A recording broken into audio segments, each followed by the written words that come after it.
See, the problem with you is you rarely exercise your self-discipline muscle. You just go with the flow. No backbone whatsoever.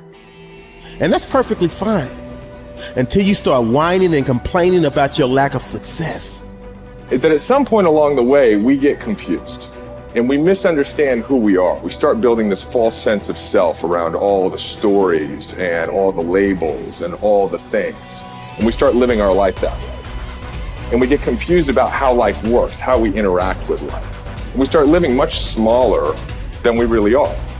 See, if you go through life holding back, and most of us do, most of us, if we ask ourselves, have we done all we can do? Most of us will have to answer, no, we haven't.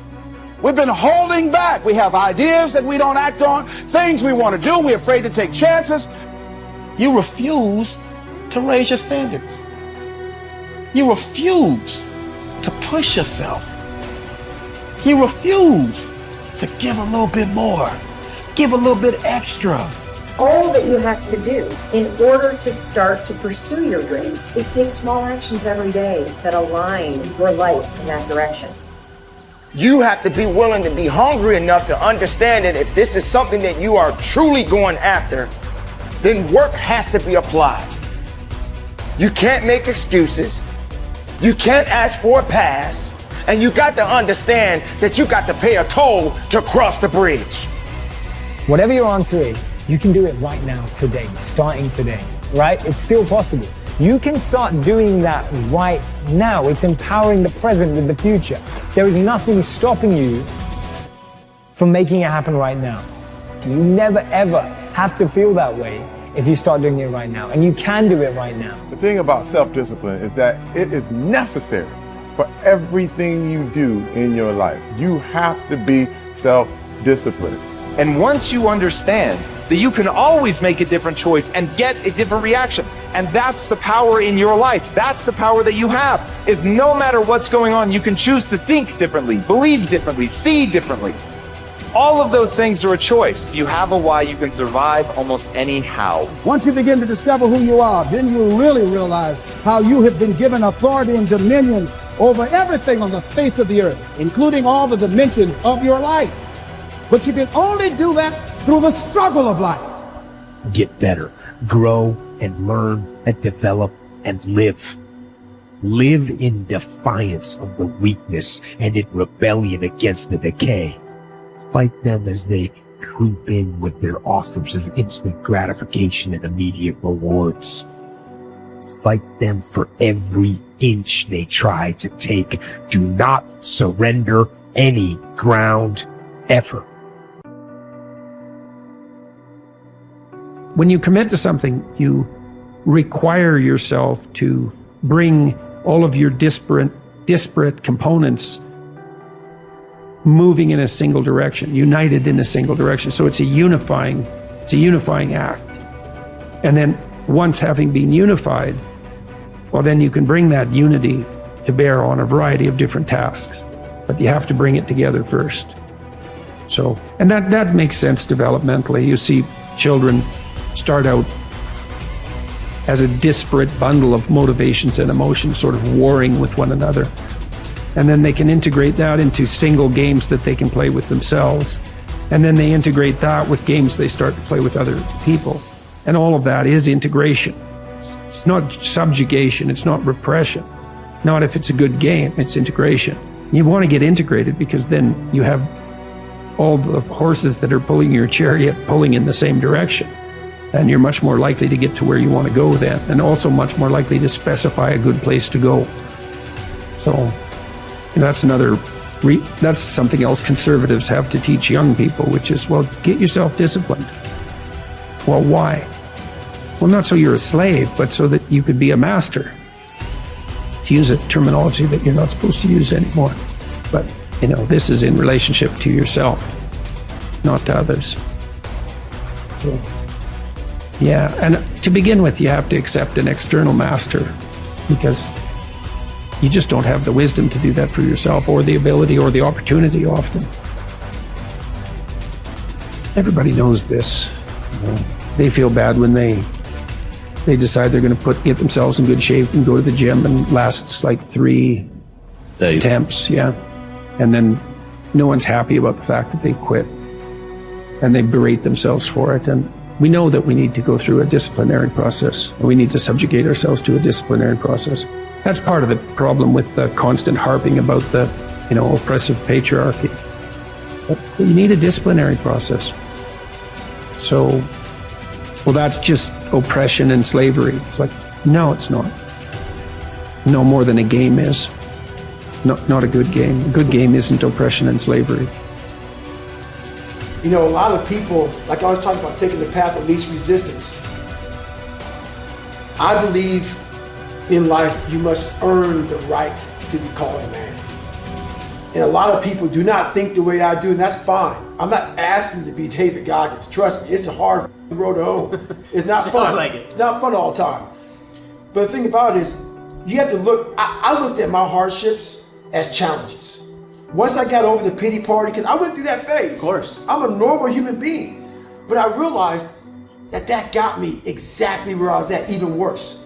As I looked at those challenges the way most people do, woe is me. Why the fuck can't I get a break?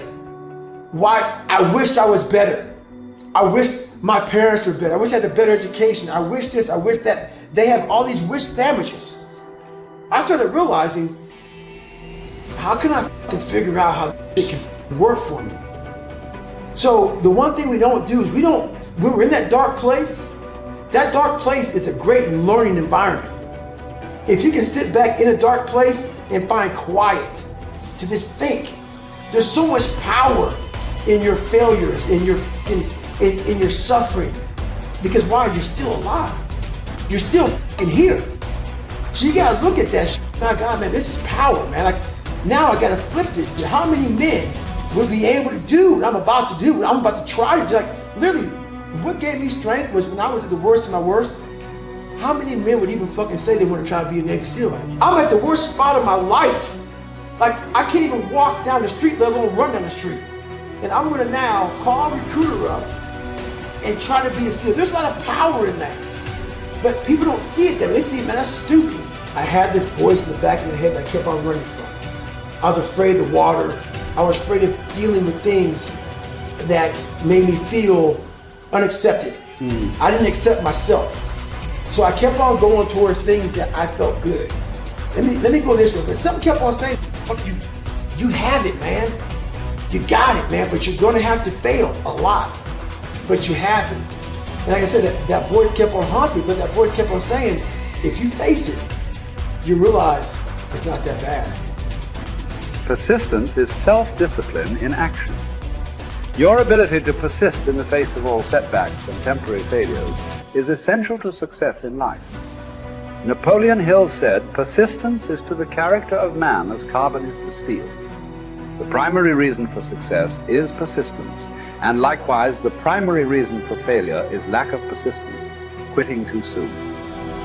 There is a direct link between self-discipline and self-esteem. Each time you discipline yourself to do what you should do when you should do it, whether you feel like it or not, your self-esteem increases. This, why there is direct relationship between self-esteem and persistence. Each time you persist and force yourself to continue on, even when you feel like quitting, your self-esteem goes up. Each act of self-discipline strengthens every other act of self-discipline. Every act of persistence strengthens every other act of persistence. When you discipline yourself to persist over and over, you like and respect yourself more and more. You become stronger and more confident. Eventually, you become unstoppable. Persistence is its own reward. Every time you force yourself to persist on a task, whether it is large or small, you feel happier and better about yourself. When you go the extra mile and do more than you are paid for, or more than is expected, your self-esteem goes up. You feel more powerful and in greater control of your life. In your career, when you go the extra mile, you put yourself on the side of the angels. The primary difference between winners and losers in life is simple. Winners never quit, and quitters never win. Your ability to respond effectively to setbacks, your level of response ability, is the measure of your readiness to succeed. When you experience a major setback or problem, you will feel temporarily stunned. This feeling is very much like a punch in the emotional solar plexus. You will be stopped for a few seconds or a few minutes. During this period, you will often feel discouraged or experience self-pity. You will say, "Why me?" However, it is not how far you fall that counts, but rather how high you bounce. Your aim is to bounce back as quickly as possible. Resilience in the face of unexpected reversals is vital to long-term success.